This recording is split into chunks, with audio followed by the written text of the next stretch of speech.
Welcome everyone to Questions and Answers with Smithsholidayroad. Oh. Today we're going to be discussing and chatting all about our current trip to India! So firstly, let us introduce ourselves. I'm Bron. Excuse me.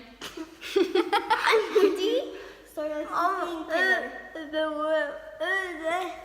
Yo, I'm Pete Peps. Who's Pete? I'm Andrew. And as you can see, Her we name is each Pepper. have very individual personalities and attention spans. Pep. But yes, so Woody is just turned 7, Coops is 13, I'm and 10. Peps is 10. And if you really need to know, I'm 42, I think, and Andrew is She a doesn't young even know. You didn't really 40. know that. Yeah, you did. And we're really looking forward to answering all the questions that have been 40. sent in to us on our Facebook page and sharing with you all of our amazing experiences and insights into the amazing country that is India!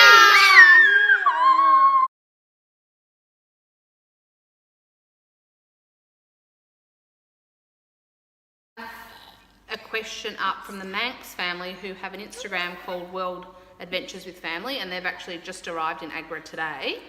They wanted to know what our favourite place was in India. So, Coops, what was your favourite place? My favorite part was the baby, but it's so cool. Of the building on my land. Okay, so Coops said that his favourite place was in Jaisalmer, and that even though it was still in the desert, it was still really cool because the buildings were all made out of sandstone. It was also gold. Woody, can you tell us about your favourite place, please? Okay, my favourite place was the desert. In Jaisalmer? And what did you like about that? All the sand dunes were almost vertical and I liked going down them. But then, this was a funny part. When Pepper went down the sand dune, she didn't know the bottom was rock hard, and then she went down and then she almost broke her leg. Right. So, I don't know if that's so funny that your sister nearly hurt herself, but anyway. Yeah, really. Peps, where was your favourite place that we visited in India? I'd have to say Jaisalmer as well. Well, Jaisalmer is 3 out of 3 so far, and why? What did you love about Jaisalmer? I liked how we met sort of a family and you sort of felt like you were at your home, because you felt like welcome there each day when you came back from like a big day. I know, I must admit that Jaisalmer was one of these places that Just when we left and we said goodbye, I actually nearly had a bit of a tear because it felt like I was saying goodbye to my family.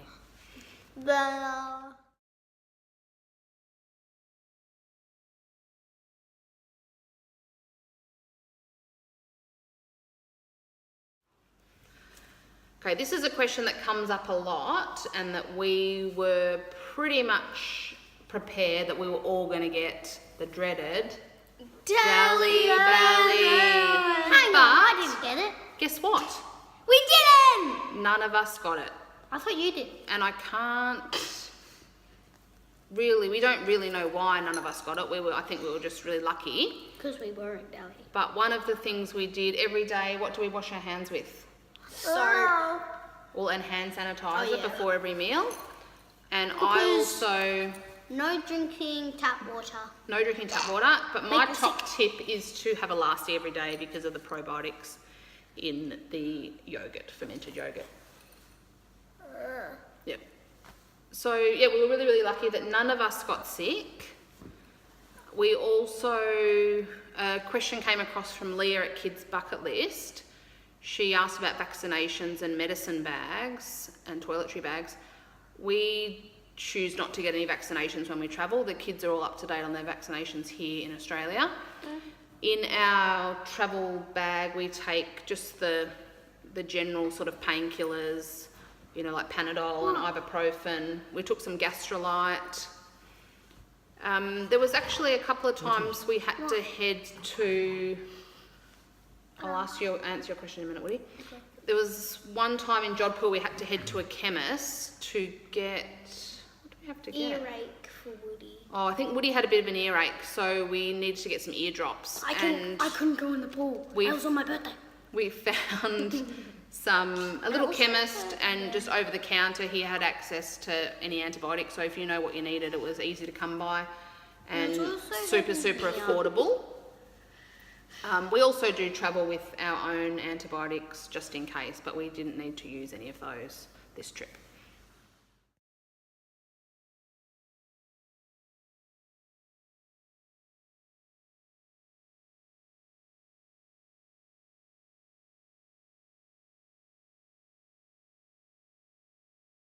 So, Cooper.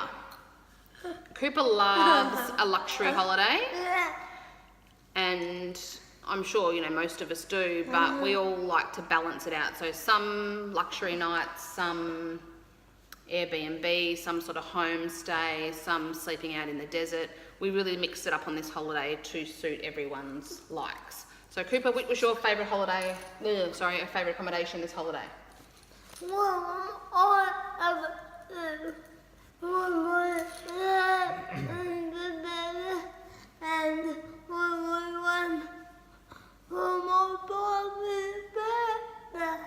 Okay, so Coops' favourite accommodation was when he slept in the desert and where we stayed in Jodhpur at Rattan Villas for Woody's birthday. I turned 7. I will just mention that out in the desert we were sleeping on a blanket on the sand. However, Cooper seemed to somehow get our guide's bed and sleep up off the sand like some sort of Maharaja.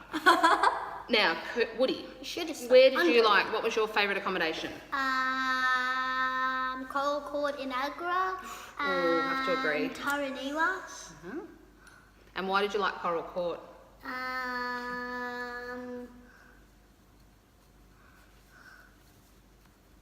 Because Pepper lost their garment there. What? Why did you, Woody, why did you like Coral Court homestay? Because you could see the Taj Mahal from there. Excellent. What about you, Peps? Where was your favourite place to stay? I would have to say Coral Court as well. Yeah. Because But one, I have another one. Hang on. One, it had the view of the Taj Mahal. 2, there were lovely people there. And 3, the beds are really comfy. Not like China. Yes. Well, I was just going to say, compared to China, the Indian beds were super comfy. Yeah. And my favourite was also Taraniwas. And often the places that we stay, it is the people that make that experience really, really special, and the hosts at Coral Court Homestay were absolutely amazing. Andrew, where was your favourite place to stay in India? Yeah, my favourite place was probably in Jaisalmer when we had the Havali, Oh yeah, that was really cool. where Pepper and I stayed in the residential suite that was I probably... think it could be like a honeymoon suite. Well, it could be. Even. I also like the fort, Where just it was telling you. 500 years old and straight out of an Indiana Jones movie. Yeah, that was really, really beautiful. I I just can't think we were saying before that we really, you know, that old saying is that you arrive as strangers and you leave as friends. I felt sort of quite sad saying goodbye to everyone in Jaisalmer because Harshad and his family were just so beautiful, and we were able to take part in all their family routines and rituals, and we prayed to the God. it was I a could really try amazing experience.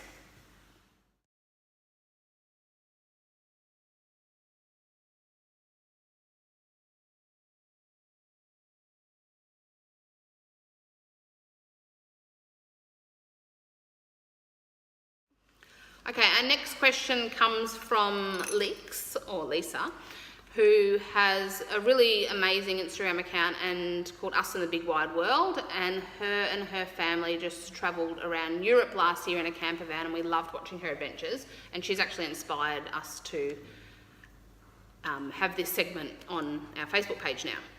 So Lisa's kids, Evie and Lola, they have a few questions for us, for our kids. So Woody, was India really noisy? Yeah. How noisy? Too noisy. What was making the most noise? The cars, and buses, and I saw a pink bus. And what about the cars? Why were they noisy? Because there was so much traffic. Yeah, but what did the people keep using all the time? If they were a little bit stuck in the traffic, what would the drivers do? Stop. It was always super, super noisy. Oh, Okay. Woody. Peps. Did you meet any other travelling families there? We did too. We met a couple from Holland. Yeah, but they weren't really a family. They were more backpackers. So But how about I those didn't. other two? I didn't. It wasn't a busy tourist But how about time. how about those guys or that guy that took a photo in one city and then they took a photo in Jaisalmer? That's right. So we bumped into quite a few of the same tourists, but there was lots of backpackers, lots of young, early 20 backpackers from Europe that were exploring.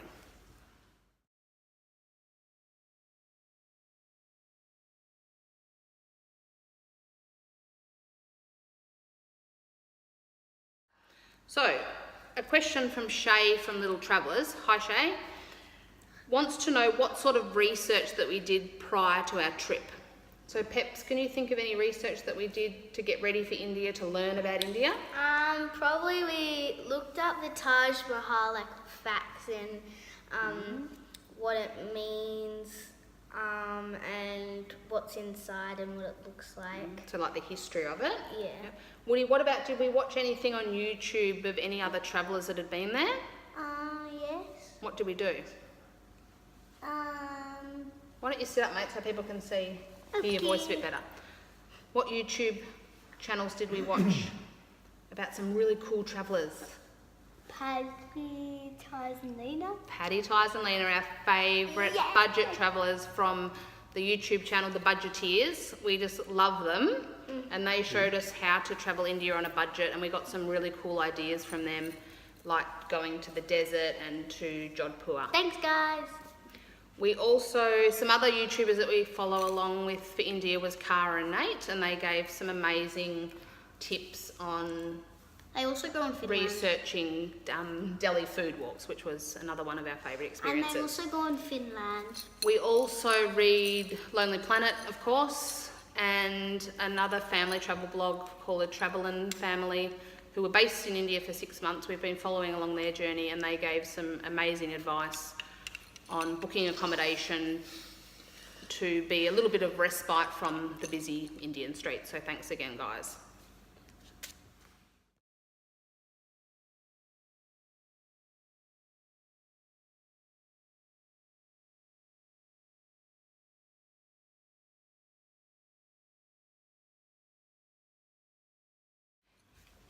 Our next question comes from our friends Evie and Emmy. Hi Evie and Emmy. Hi. Who have the travel blog and very famous Instagram account called Mum Pack Travel. Does anybody like Kiki? Evie Evie and Emmy would really like to know, Please follow them. Cooper, your favourite food. Wow. And this was actually a common question, so it's going to cover a few people have asked Cooper because they know that he is the wheel foodie and that he I'm a wheel loves foodie too. eating.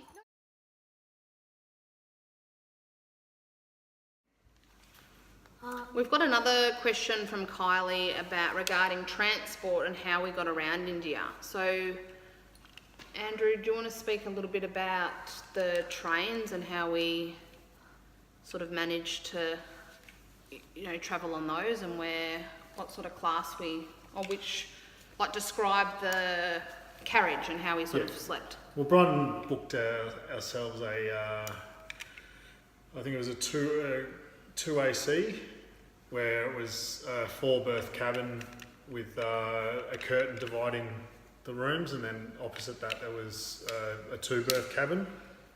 The 4-berth was enough for the 5 of us, and fairly open but very comfortable. And how many seats do you reckon were on that train? How many berths? Like there were sort of groups of 6, but do you reckon there was 10 groups of 6? like 8 groups of No, 6. probably 10 or- 10. So like 60 beds essentially per carriage. in one carriage. And it was pretty squishy, sort of with your bag. So backpacks are really, the way to go. But second class air conditioning, we found it perfect. I was a little bit hesitant at the start because you can't lock a door, and we've always stayed in a cabin where we can lock it. But because there's the 5 of us now and it's a bit hard to share a berth, we really need the 5 berths.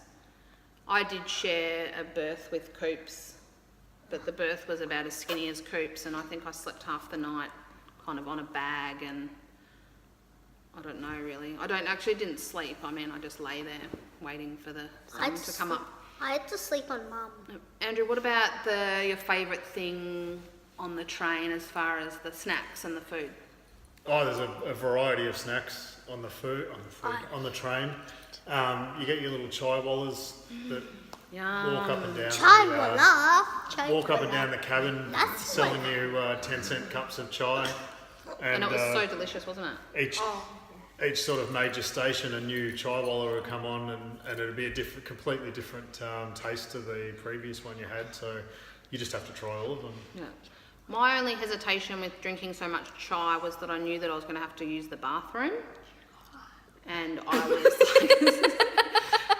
I basically can't get the smell of that out of my nostrils still 2 weeks later. No, it actually wasn't that bad.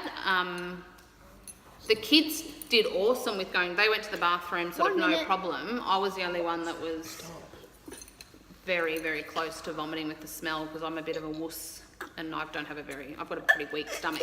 But yeah, I was pretty much doing what Woody's doing there. I mean, I've got a fairly strong stomach, and I was dry retching out the train door. But don't let that put you off, because catching the train is an essential way to be I exploring vomited India. like 6 times.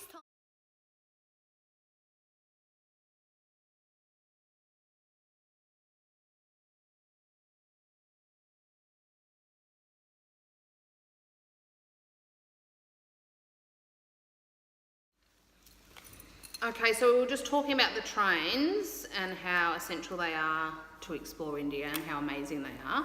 And the other really good thing about second class is that you get to meet local families. So we were pretty much the only sort of tourists on our carriages, so we got to meet, some little Indian kids and some families, and that was really fun.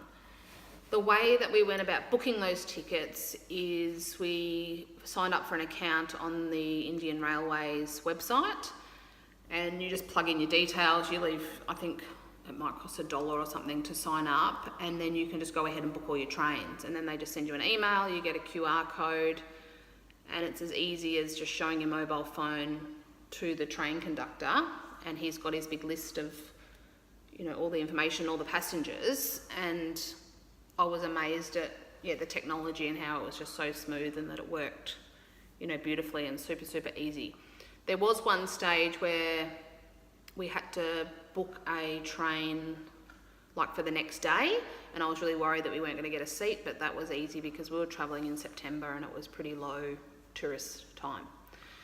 That brings me to another question that someone has asked here. Travelin5 from Instagram. They want to know the best time of year to go. So, Andrew, can you remember talking to, the people in the desert, and they were talking about September when we were there, it was like 40 degrees, but what were they saying, like a few months before? They go into like a reverse hibernation where it's 50 degrees and it's too hot to do anything. There's no tourists at all. So they, pretty much squirrel away the money for the summer, and then it kicks back into gear when it gets cooler. Yeah, so I think that was June, July, August. Where it gets up to 50 degrees. Yeah, so a lot of places close down. They don't have the tours available for that time. So within the state of Rajasthan, I would probably avoid June, July and August. And even September when we went, it was boiling, wasn't it? It was really, really hot. So with kids, I would recommend, maybe every second or third accommodation getting a pool. Even every accommodation if you wanted to. We had the first week and a half with no pool, and we had aircon and it was fine. But the kids absolutely loved when we got to Jodhpur because we were celebrating my birthday. Woody's 7th birthday, and we got to have a pool, and that was really, really refreshing. The first pool was really exciting. Yeah. Now, what about favourite experiences? Who's got a favourite experience, Pepper, in India? I loved zip lining So much fun. with Your New Holland, with Dutch my friends. new Dutch friends, Just wait your and turn. Wait your turn. Put your arm down. Put your arm down. only me and Mummy went. The boys stayed home, and so yeah, we went there for about half a day, and we're just doing 7 zip lines across forts to forts and parks to parks and rivers to rivers. It was just Mum. And it was awesome. I was so proud of Peps because she was the youngest, being 10 years old. And I was also very proud of myself because I was easily the oldest person there. That I must say that yes, I was. My nickname was Mama Bear. So a big hi to Graham White if you're out there. We all found that really amusing. That I was at least 25 years older than all the young backpackers, but it really gave me hope for that generation. And also, I liked, it was still in Jodhpur, I liked when Dad was about to get a special lassi that makes you sleep for 30 hours. Yeah, can you remember what was in that special lassi? No. It was alcohol, marijuana. Can you believe that, everybody? Luckily, Daddy Andrew didn't get that one, even though he really wanted it. The I was about to get owner of the restaurant.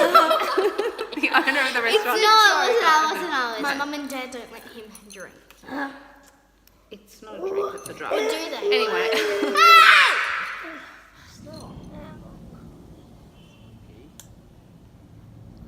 Ready? Yeah. Good man.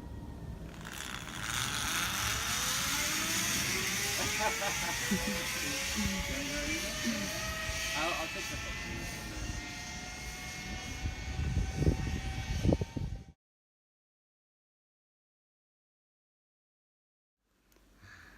Okay, still talking favourite experiences. Andrew, favourite Indian experience? Oh, sleeping under the stars in the desert, close to the Pakistani border, and just never seen so many stars in the one time. It was an amazing sight.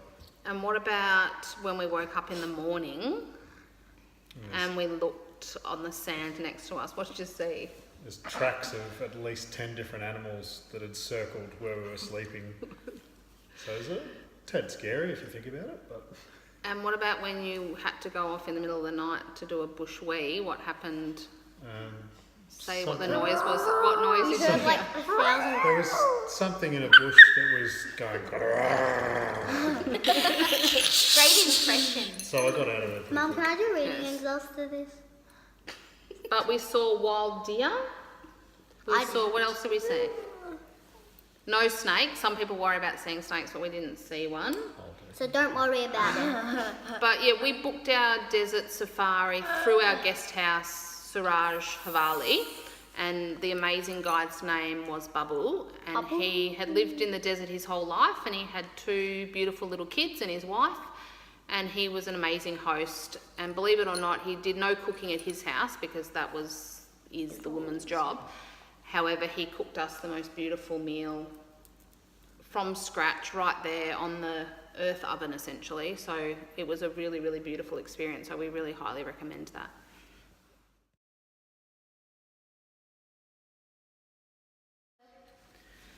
I've also got a question here from Shelley, and Shelley happens to also have a child with a disability, cerebral palsy, like Coops has.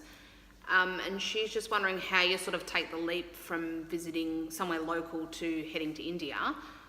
And I must say that it was a big, big jump from anywhere else we'd been to going to India.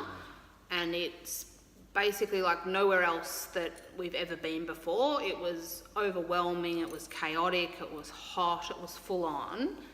An assault to the senses. An assault to the senses. But then equally it was beautiful and amazing and lovely people, and such a challenge with kids and a wheelchair. But we were really, really ready for it because Woody's 7 now and we've been travelling, you know, with the kids since Coots was 9 months old. So it's just commonplace now, I guess, in our family. That's sort of what we do. And yeah, I guess it's just sort of really about challenging yourself, and even you can do that locally by, you know, going somewhere different, by getting a different mode of transport. So, you know, instead of driving somewhere, maybe get on a train and go interstate on the train or somewhere within Victoria. And I know that lots of kids, there's lots of issues with medical problems and that sort of thing, and that of course does add a whole other layer, you know, to travel. Coops is lucky in that, you know, he's really super healthy, and he remains super healthy this trip, and his health just sort of gets better and better. But, you know, you can always just explore sort of outside your own home, even just, it's about doing something different, it's about engaging with new people, and it's about trying new foods, and you can do that all. And testing yourself. And testing yourself, exactly. You know, finding, I'm even thinking about Pepper and I doing the zip lining. You can find, you know, an experience like that, you know, in the Otways down on the, you know, on the Great Ocean Road. Head off to the peninsula and do something. There's lots of things that you can do. You don't have to get on a plane and go overseas. There's lots of stuff you can do to test yourself. Because that's actually what it's about. It's about getting that adrenaline rush and proving that, yes, you can do it. I think we've got time for one more question. And that is a really good question from Evie and Lola from Us and the Big Wide World. Their last question is, and I love this question, would we go back? So, I think it's a no from Woody. Not funny. What about you, Coops? Coops would explore a different part of India. Peps? Totally go back. Yep. Andrew? Yeah, 100%. Yeah, 100% from me too. It's the best adrenaline rush challenge of a holiday that you can get. Beautiful people, amazing food, and just, so it basically just makes you feel alive when you go there.